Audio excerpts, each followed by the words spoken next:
What's going on, everybody? This is a funny clip from Ric Flair's podcast, the one he did with his son-in-law Conrad. Steve Austin was a guest.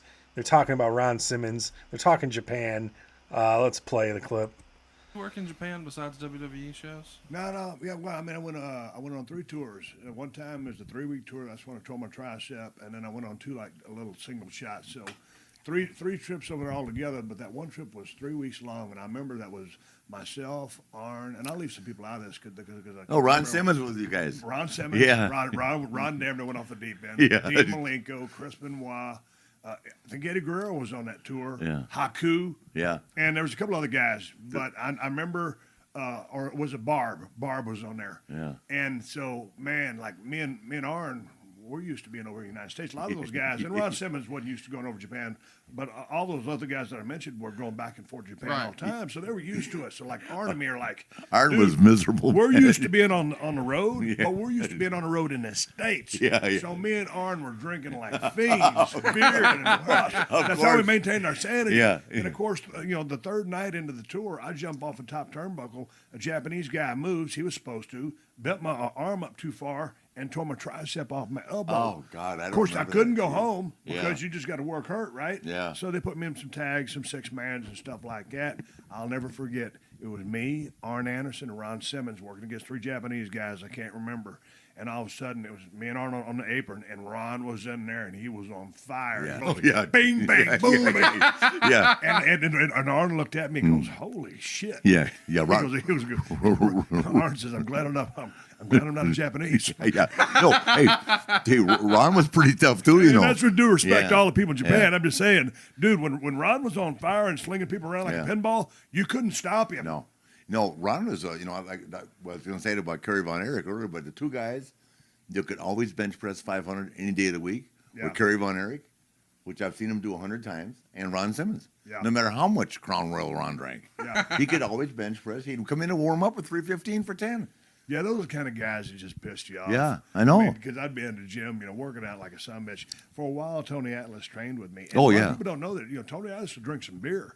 Now, he could not drink me, but we'd go to the gym the next day, and sure enough, there would be Tony. Yeah. 315 on the bar to start off with. Yeah. He'd jump right to 405. King. I'm like, I'm over here struggling with 2 1/4. I mean, it's ridiculous. Yeah. But Tony was always just naturally a strong guy. He was Mr. What's USA? Well, Mr. USA, but he was Mr. Number one. He was a state champion in wrestling in the state of Virginia. Oh, I didn't know that. He was a good amateur wrestler, and I mean, Hey, did you know the story that one time Paul Orndorff, Mr. USA, Tony Atlas, beat the crap out of Tony? Well, I know, but there was another guy in the car, and they got into an argument, and they said, "Pull this car over," and I'll be damned if Tony Atlas and Paul Orndorff went at it, and Paul Orndorff bit off part of Tony Atlas's ear, and then so they were working for Mid South, so Tony missed a shot because his ear was messed up. Matt Bourne. And was it Matt Bourne? Yeah. Well, so anyway, but Bill Watts fined him because he couldn't work that night. That's a pretty funny story at the end.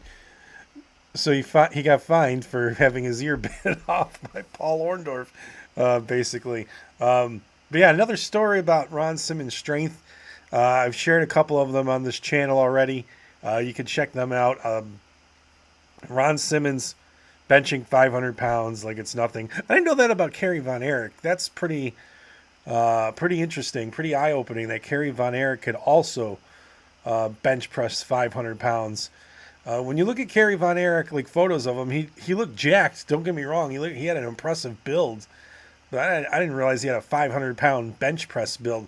Because it makes me think, because I had a friend who lived in Washington, D.C., Alexandria, Virginia area, and he used to see Batista at the gym all the time, and even Batista wasn't benching 500 pounds. Like, we're talking like peak Batista, just left WWE, was pushing 300 pounds, and I mean, don't get me wrong, he was still benching like 400 something, but yeah, that's crazy to think 500-pound bench like it's nothing.